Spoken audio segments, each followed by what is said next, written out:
Bonjour à tous les amis, bienvenue sur la chaîne Sam Agriculteur Indépendant et Sam c'est moi. Alors j'espère que vous êtes en pleine forme puisqu'on va parler de technique cet après-midi, on va parler notamment de désherbage de nos céréales. Là ici on est dans une parcelle d'escourgeons et on va parler des réussites mais aussi des échecs, surtout des échecs d'ailleurs parce qu'on apprend beaucoup plus de choses.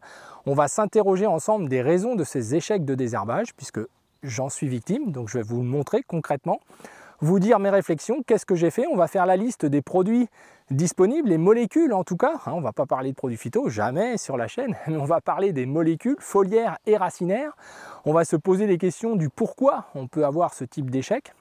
On va parler de l'avenir de ces produits-là, est-ce qu'on a des solutions à venir? On va parler de la réglementation, on va parler des produits qui s'en vont et qui nous laissent encore un peu plus seuls dans les difficultés. On va aussi parler des autres solutions, le désherbage mécanique, pourquoi pas le labour, en tout cas on va au moins l'évoquer, voir si c'est vraiment une solution. Et puis on se posera la question en fin de vidéo du droit à l'erreur de l'agriculteur en 2024. Est-ce que l'agriculteur a le droit à l'erreur? Travaillant avec la nature au quotidien, est-ce qu'il a le droit d'avoir un échec sur une culture, d'en refaire une deuxième et d'espérer encore gagner sa vie, alors que parfois il ne la gagne pas avec la première? Alors c'est toute la question quand autour de nous, on a des gens qui tous les jours nous disent « Ah, je suis désolé, je me suis trompé ». Et visiblement, ils peuvent réparer les choses tout en gagnant très bien leur vie. Surtout au nombre de bêtises qui sont faites parfois autour de nous. Je sais que vous êtes d'accord avec ça. Alors si ça vous intéresse, on est parti.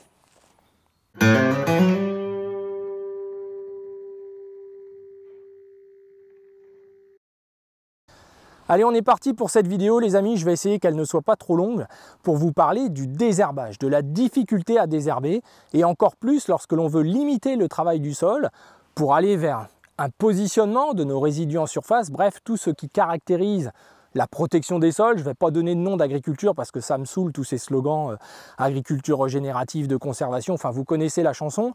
Nous, ce qu'on essaye de faire sur la chaîne, c'est de vous montrer ce que l'on fait, les résultats que l'on a sur nos sols, mais il est important aussi de vous montrer nos échecs. Et là, on va donc regarder 3 parcelles d'escourgeons avec un échec de désherbage récurrent, une difficulté concrète où beaucoup d'interrogations se posent. Quelle solution utiliser? Le désherbage mécanique? Le labour? Quels produits utiliser pour éventuellement avoir des relais qui fonctionnent? Faut-il conserver la culture? C'est à tout ça que je vous propose d'essayer de répondre ou de réfléchir au moins ensemble. Alors qui n'a jamais connu un échec de désherbage? Je pense que moi j'ai été 15 ans sans jamais en connaître un et je vois que depuis 7, 8, 10 ans ça devient compliqué et notamment sur la deuxième ferme que j'ai reprise en 2011, donc il y a un passé déjà avec des difficultés sur une graminée qui pose problème dans nos céréales. Ici on est dans un escourgeon, donc c'est 3 parcelles d'escourgeons que vous connaissez, je vous mettrai les liens quand est-ce qu'on les a semés. Cet escourgeon a été semé fin octobre, début novembre de mémoire. Donc c'est des limons très fragiles, il y a moins de 10% d'argile, on est plus proche des 8-9%. Un argile qu'on appelle kaolin, très humide, des anciens bois pour être clair. Ce sont des sols drainés, c'est-à-dire que il y a du drainage qui va limiter, vous allez voir, réglementairement l'usage de certains produits. Et donc, chimiquement, on a des difficultés à bien détruire les graminées pour pas qu'elles nous posent problème dans les céréales. Et ça, d'année en année, ça prend de l'ampleur. Cette parcelle-là, quand je suis arrivé ici en 2011, avait des taches de raies-gras à l'intérieur de la parcelle qui se sont écartées avec les années. Et même si j'ai essayé de rallonger l'assolement, faire du maïs qui n'avait jamais été fait ici, essayer le tournesol, enfin voilà, comme tout le monde, essayer des cultures pas toujours rentables d'ailleurs, mais pour des aspects de désherbage sur la longueur. Et on voit que le non-labour accentue ces phénomènes-là. Alors, je sais qu'il y a beaucoup de gens qui expliquent la raison de présence de raies-gras ou de vulpins, sauf que, je le dis toujours, on est d'accord sur le constat, mais une fois qu'elles sont là, vous pouvez avoir amélioré les choses, ça ne change pas pour autant le fait qu'il faut s'en débarrasser et qu'elles sont là, elles ne disparaissent pas parce que votre sol reprend de la vigueur. Donc vous voyez, on est dans un limon extrêmement fragile. Si on regarde la structure, au regard de l'année, je dis bien au regard de l'année, c'est plutôt correct. Après, je vous donne l'exemple ici, donc là on est sur le bord du champ. C'était donc un blé l'année d'avant. Cette parcelle a été désherbée sur le tour du champ une deuxième fois, c'est-à-dire qu'il y a eu un désherbage fait derrière le semoir, donc juste après le semis du blé, là, il y a 1 an. Et quelques mois après, courant décembre, il a été fait une deuxième intervention, mais uniquement sur le tour du champ, puisqu'on ne voyait rien à l'intérieur du champ. En tout cas, on ne s'en était pas aperçu autant que ça. Et il se trouve qu'évidemment, à l'intérieur du champ, là où on n'avait pas redésherbé une deuxième fois, eh bien ça s'est ressali l'année dernière dans le blé. Là, on est dans l'escourgeon sur le bord qui a été désherbé donc l'année d'avant dans le blé, et on voit que c'est globalement propre. Je dis bien globalement, il y a quelques pieds qui traînent à droite à gauche, mais ce serait gérable. Je dis bien ce serait gérable. Par contre, malgré une belle structure, dès qu'on s'éloigne de ces 28 mètres qui ont été donc désherbés, on se retrouve dans des zones où là, on a davantage présence de pieds importants au niveau des raies gras, malgré des structures assez, on va dire, vivantes pour ce type de limon. Vous voyez, là on a des raies gras qui traînent en quantité importante et qui pourtant ont été désherbés il y a 3 semaines avec une association d'un produit racinaire et d'un produit foliaire. Alors si on fait un bilan aujourd'hui, il nous reste 7 produits foliaires en nombre de molécules. Je parle en molécules, on ne parlera jamais de produits sur la chaîne, ça ne sert à rien. Il nous reste en gros 6 molécules racinaires. Je parle sur céréales, escourgeon, et encore moins sur escourgeon. Là, je parle sur blé, mais sur escourgeon, ce n'est pas tout à fait la même chose. Il en reste encore moins sur escourgeon. Si on inclut à ça les sols drainés, avec la réglementation qui fait que certains produits racinaires sont interdits sur sol drainé, en fonction de différents critères, je ne rentre pas dans les détails, ça vous laisse plus beaucoup de solutions. Alors nous, avec Mathieu, on fait de l'expérimentation, vous le savez, depuis presque 20 ans, plus de 20 ans maintenant. On a été dans des zones dites résistantes, à ne pas confondre avec des zones à dérive d'efficacité, qui je pense sont majoritaires, mais il faut reconnaître qu'aujourd'hui on constate des résistances. L'année dernière, avec des produits foliaires, on a fait des essais de double dosage, sans aucun résultat sur les raies gras et les vulpins. Là, on sait qu'on est sur de la résistance. Et parfois même, on a handicapé la culture elle-même. Là, il y a eu donc un désherbage d'automne sur cet escourgeon, juste derrière le semoir. Je crois qu'il y a des images, dans les liens vous verrez. Et en fait, je suis revenu, mais pas quand j'aurais voulu. Je n'ai pas pu revenir en décembre, même pas en novembre. Et je suis revenu, vous voyez, en février. Bien évidemment, trop tard. C'est-à-dire que ces raies gras étaient déjà installés. Et on sait que les produits foliaires aujourd'hui, en orge, il nous en reste qu'un, un et demi, parce que l'autre, c'est comme si on ne faisait pas grand-chose. Donc on a très peu de solutions associées à un racinaire, mais le racinaire, il est plutôt là avant que les graminées soient là. Une fois qu'elles sont présentes, c'est difficile. Beaucoup de pluie, présence de résidus, une activité biologique qui pourrait être évidemment encore meilleure, mais il faut connaître ces sols-là pour savoir que ça fait 10 ans, mais je pense que dans 20 ans, on verra peut-être un peu du mieux, si on n'est pas envahi par le rais gras et le vulpin. Eh bien les molécules se dégradent aussi beaucoup plus vite que dans un sol qui n'a pas d'activité biologique ou pas de résidus. Et on est aujourd'hui limité en quantité de doses homologuées, alors que les produits racinaires devraient être avec des variables très importantes en fonction des types de sols. Puisqu'en fonction des types de sols et même de la façon de travailler le sol, en semi-direct où on ne touche pas la terre, ce qui nous arrive parfois, alors c'est une des limites pour nous, c'est pour ça que de temps en temps on préfère ce léger travail du sol supplémentaire pour que les produits puissent bien se fixer sur les particules de sol, sur le complexe argilo-humique. Mais plus le sol est vivant, et ça a été démontré par de nombreuses études, surtout à l'étranger, bien évidemment, en Allemagne, avec l'Institut des sciences du sol, on sait qu'on a une dégradation qui peut être de 200 à 250% supérieure à un sol qui justement est labouré et plutôt à nu. Donc les produits se perdent. Et puis il y a ces changements de composition avec les adjuvantations qui se modifient, etc. etc. Et on voit bien tous, quelles que soient les cultures, en betterave c'est encore plus flagrant puisqu'on fait les mêmes produits depuis 25 ou 30 ans et on voit bien que certains produits en tout cas ne fonctionnent plus comme avant.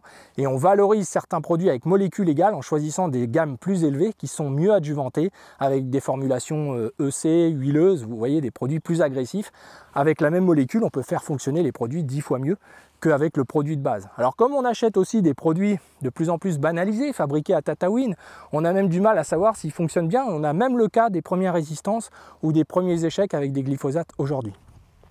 Alors c'est un vrai souci parce que lorsqu'il y a une population comme là, où on voit, vous voyez les raies gras ils sont tout jaunes, mais je pense qu'ils ne mourront pas et je dois donc faire un choix.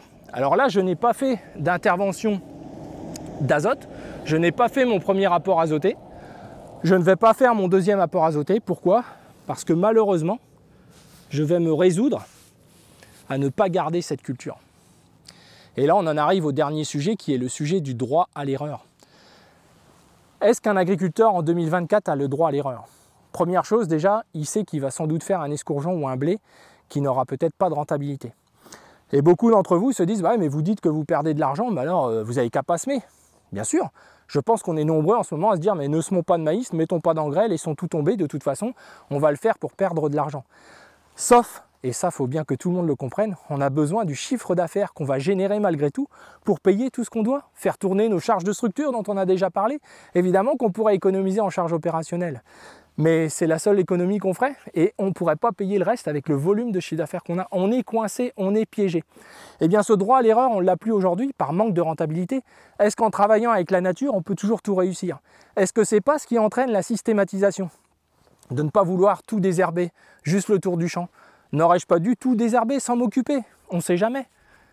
Et on voit que beaucoup de ceux qui réussissent systématiquement, j'en ai déjà parlé, c'est ce côté-là qu'ils ont. Et j'ai beau le savoir, j'ai du mal à l'accepter et à le mettre en place. J'avais les produits dans ce blé-là l'année dernière, je vous en avais parlé au printemps. Tout était prévu pour le faire, mais ne voyant rien, j'ai estimé que. Alors vous voyez, c'est des tâches, et ces tâches-là conduiront que de toute façon, visiblement, le produit a échoué, ne fonctionnera pas. Il y a eu la dose homologuée d'un produit foliaire et la dose homologuée d'un produit racinaire, qui était du chlortoluron, au printemps. Sur du blé, on a fait un autre produit qui s'appelle du Fosbury, associé à un produit foliaire qui était de l'Axial, pour donner des noms. Je ne donne pas de dose, mais bon, sachez que malgré tout, dans le blé, je pense que ça va faire un peu la même chose. Ça a été semé plus tard, donc on voit qu'ils étaient plus petits, les vulparin gras. Alors c'est la météo qui nous a empêchés d'intervenir. Alors, si on avait utilisé une autre solution que le chimique, parce que puisque le chimique ne marche pas, pourquoi tu ne fais pas une autre solution? Quand aurais-je pu intervenir dans des parcelles drainées où vous voyez qu'on ne marque pas? Parce qu'avant, ici, on ne serait jamais rentré. J'étais avec le propriétaire tout à l'heure. Il me dit, moi, jamais je serais passé dans ces conditions-là avant. Donc là, on a bien des choses qui ont changé pour le sol, mais on a quelque chose qui devient notre ennemi, qui va nous handicaper, peut-être nous interroger à faire autrement, c'est le salissement du raiggras. Dans les colzas, on a la même chose avec les désherbages racinaires qu'on a associés avec du foliaire pourtant. Entre l'automne et le printemps, ça s'est à nouveau ressali une nouvelle fois. On n'a jamais pu intervenir comme on voulait, sauf en février. Donc là, il y a une réaction sur le raiggras, il va mourir, mais on sent que les colzas, dans des ronds, c'est que des petits ronds là pour le colza, mais ça a une incidence forte. Alors est-ce que j'aurais pu faire du binage, de la RC tri durant cet automne? Bien sûr que non. Je serais dans la même condition, voire pire, si j'avais pas du tout fait de racinaire.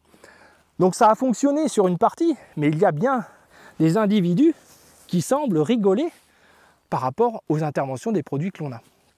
Alors je vous disais, sur les 6 molécules racinaires qui nous restent, il va peut-être nous en rester que 4. Alors vous voyez, ça fait quand même pas beaucoup. Il y a des produits composés de plusieurs molécules ensemble, mais on voit qu'on arrive dans une impasse technique, les amis. Et je ne suis pas le seul, j'ai assez de monde tous les jours au téléphone ou vos messages, etc. Ça devient un problème numéro 1. Et après on peut dire oui, c'est un problème de matière organique, de basicité, etc. C'est plus le cas aujourd'hui. En tout cas, la matière organique, j'en ai pour la carrière à la remontée dans ce type de sol, mais sur l'aspect gestion des bases et tout, c'est fait régulièrement. Donc quelle est ma solution aujourd'hui? Ici, c'est encore des parcelles profondes, drainées. Je peux envisager un maïs. Je ne vais pas me refaire la sinécure du tournesol, j'en ai déjà un petit peu cette année suffisamment. Ça veut dire maïs ici, récolte toujours compliquée pour ressemer quelque chose derrière, donc peut-être une orge de printemps derrière, en tout cas perturber les cycles du raiggras encore un coup. Si vous regardez les vidéos que je vous ai mis en lien, quand on est venu semer, c'était déjà une pelouse, on avait eu un superbe été pour bien arriver à tout faire lever, et le travail du sol avait été fait aussi pour ça, par rapport à ne rien toucher. Par contre, pour être franc, vu l'état de structure, vu la qualité du sol, je dois faire mon glyphosate là, dit qu'on aura des conditions, et j'envisage de semer le maïs directement. En tout cas, pour ces 3 champs de 24 hectares. Je ne vais pas m'amuser à aller remuer encore de la terre, etc. En tout cas, selon ce qui va se passer dans l'avenir. On sent que les sols là se retapent un petit peu, on a pris 60 mm quand même, on a repris 15 là ces derniers jours. Bon, on sent qu'à un moment donné, c'est plus la période où il faudrait qu'il pleuve comme ça des quantités dans un temps court. Mais malheureusement, ce qui est annoncé, voilà, nous garantit ça. Alors, vous voyez, c'est pas très enthousiasmant, et je sais que je ne suis pas le seul dans ce cas-là, pour d'autres raisons, des colzas qui sont dans des champs humides, que vous voyez crever régulièrement, où vous savez que vous n'allez pas faire des gros nœuds. C'est pareil dans les pays de l'Est. Les colzas sont en piteux état, donc on peut peut-être espérer que sur les oléagineux se rattraper un petit peu sur les prix. Mais pour ce qui est des céréales, en plus c'était une orge nouvelle, semence achetée, donc les 24 hectares. Et sur l'autre ferme, un seul désherbage, et les escourgeons sont nickel. Voilà, voilà, l'historique est plus grand, on laboure, etc. Mais on a toujours su contrôler. Je pense que si une fois on échoue au niveau des désherbages, eh bien, la présence de ces graminées-là fait qu'on n'arrive plus à s'en défaire. Le labour, je ne l'envisage pas puisque j'ai jamais eu d'exemple concret. Vous pourrez me le dire dans les commentaires si ça vous a solutionné la chose. Mais honnêtement, avec un petit peu d'expérience, Je n'ai jamais vu que ça solutionnait la chose, à part l'année N, ça diminue la pression l'année N. Mais là, je pense que tout a bien relevé. Si je ne touche pas trop la terre, si je ne vais pas trop vite à semer mon maïs, je ne devrais pas avoir trop de relevés. Et surtout, pour les maïs, on a beaucoup de solutions. On a beaucoup de solutions. C'est une des cultures qui est la mieux garnie. Je dirais presque qui était, puisqu'il y a un produit aussi qui vient de sauter cette année. Et donc, on va tous se rabattre sur le deuxième produit. On va dire qu'en antigraminé, il reste 5 molécules, je crois, en maïs de mémoire, juste comme ça de mémoire. Donc ça, c'est aussi les idioties de la réglementation. Donc sachez que tout ce qui s'en va n'est visiblement pas remplacé. Il n'y a pas de projet à moyen terme de nouvelles solutions de désherbage et de nouveaux modes d'action. Je pense qu'on a deux problèmes pour conclure. Un problème réglementaire, bien entendu, mais pas que. Le changement climatique, l'absence d'hiver nous pose des problèmes de réussite de nos désherbages avec des produits qui ne sont plus suffisamment adjuvantés. Beaucoup d'erreurs sur le terrain, de non-association, de produits solos, etc. Nous, on a toujours associé au minimum 2 à 3 molécules. On a toujours fait ça, comme en betterave. On applique ça à toutes les cultures et on a plutôt des réponses positives à des zones où il y a des échecs. Mais je dois reconnaître ici, ce qui nous a mis dedans, c'est cette météo qui nous a empêché de passer le deuxième passage proche avant la levée des graminées. Pour nous, en 2024, lorsque les graminées sont levées, dans beaucoup de cultures d'ailleurs, c'est mort. Alors je ne sais pas si vous partagez ce diagnostic, mais nous, dans nos régions, et ce n'est pas les seuls, puisqu'on a des partenaires dans toutes les régions de France, c'est fonction aussi des assolements. Plus les assolements sont courts, plus ces problématiques sont récurrentes. Je pense qu'aujourd'hui, on ne pourra plus faire colza, blé, orge, sauf que dans certaines parcelles, on ne peut pas faire autre chose en tête d'assolement, tournesol à la rigueur, mais ce n'est pas non plus grâce au tournesol qu'on peut gérer les graminées, puisqu'en antigraminées, il ne nous reste que des produits qui ont des résistances connues, c'est les produits qu'on a sur colza, qui sont d'ailleurs pas adaptés au niveau des doses, j'en ai déjà parlé.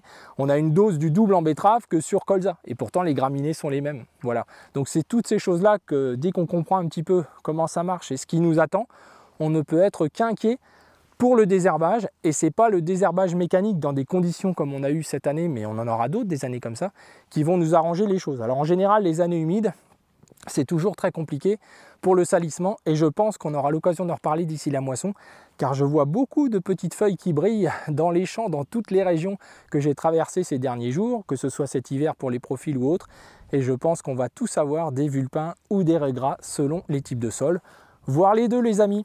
Alors je vais en rester là pour cette vidéo, je voulais au moins vous montrer que malgré parfois le fait d'essayer de faire redémarrer des sols, qui sont très difficiles à tenir comme ça, des limons dans cet état-là, ici en ce moment, ils sont tous gorgés d'eau, beaucoup en tout cas sont gorgés d'eau, et non pas cette structure avec de la vie comme ça, mais malgré tout, moi j'ai du raies, donc finalement, ça pose quand même toute cette interrogation-là de nos méthodes de culture, par rapport peut-être au labour, qui sécurise un petit peu plus davantage, mais on peut avoir aussi du vulpin et du raies gras, malgré que l'on laboure. Voilà les amis, j'espère que cette vidéo vous a intéressé. N'hésitez pas à répondre aux quelques questions que je vous ai posées dans cette vidéo pour continuer d'échanger. N'oubliez pas les formules de politesse, car ne vous étonnez pas que vos messages sautent, car c'est la règle, parce qu'en général, les contenus sont toujours un peu les mêmes par rapport à cette formule de politesse qui ouvre un échange, rappelez-vous, c'est gentil. Alors continuons comme ça, c'est beaucoup plus agréable pour chacun d'entre nous, je pense, et on apprend beaucoup de choses dans ces échanges, et je le sais, parce que beaucoup me le témoignent, donc ça fait vraiment plaisir, puisque c'est aussi le but.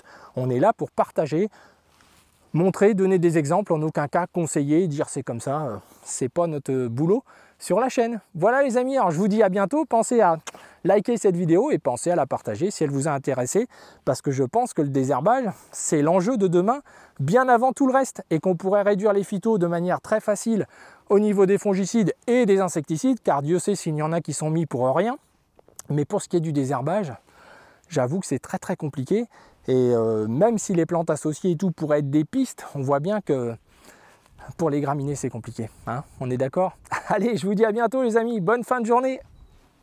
Alors juste un petit épilogue les amis, parce que le temps se gâte, pour vous dire que derrière le blé, l'année dernière, j'avais hésité à faire un escourgeon, voyant les échecs qu'on avait eu de désherbage par petits ronds à l'intérieur des 3 parcelles, en me disant, Sam, tu ferais bien de faire un maïs, puis pour des notions d'équilibrage et de nécessité d'avoir plusieurs cultures, vous le savez bien, pour la politique agricole commune, je me suis laissé séduire en me disant, mais en intervenant 2 fois, on a des bons résultats d'essai et auprès de nos partenaires, ça va bien fonctionner, sauf que je n'ai pas pu faire ce deuxième passage, et je pense que c'est de là que vient l'échec principal, au-delà de l'aspect des produits qui commencent à poser problème, notamment aux doses auxquelles on est limité à les utiliser pour certains d'entre eux, par rapport à certaines techniques de travail du sol et par rapport à certains sols tout court. Voilà, c'était une précision de vous dire que lorsque votre instinct vous dit « tu devrais peut-être pas le faire », si on laboure, on peut peut-être se permettre certaines choses, dit qu'on commence à laisser le sol un peu plus naturellement, c'est-à-dire avoir les résidus en surface, etc. On favorise aussi davantage les levées.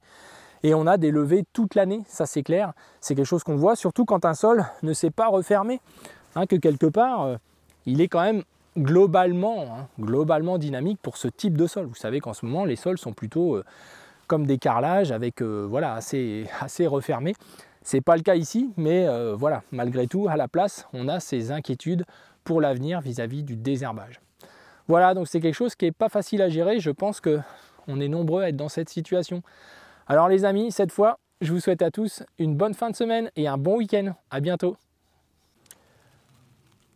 Vous voyez, on voit que malgré l'absence du premier apport azoté, du fait d'un fonctionnement de sol plutôt correct pour ce type de parcelle, eh bien la culture ne peine pas. Et c'est vraiment un crève-cœur que de se dire je ne vais pas la conserver. Mais vous voyez que dès qu'on se rapproche, on voit la densité des problèmes et on voit surtout l'inefficacité du désherbage qui ne peut que laisser présager que quand les cultures vont vraiment repartir, on sera dans les gros ennuis avec plus de solutions de rechange. Donc il faut prendre une décision tout de suite. Et ça, c'est toujours difficile. Vous voyez bien de quoi je parle, les amis. Allez, cette fois, je vous laisse.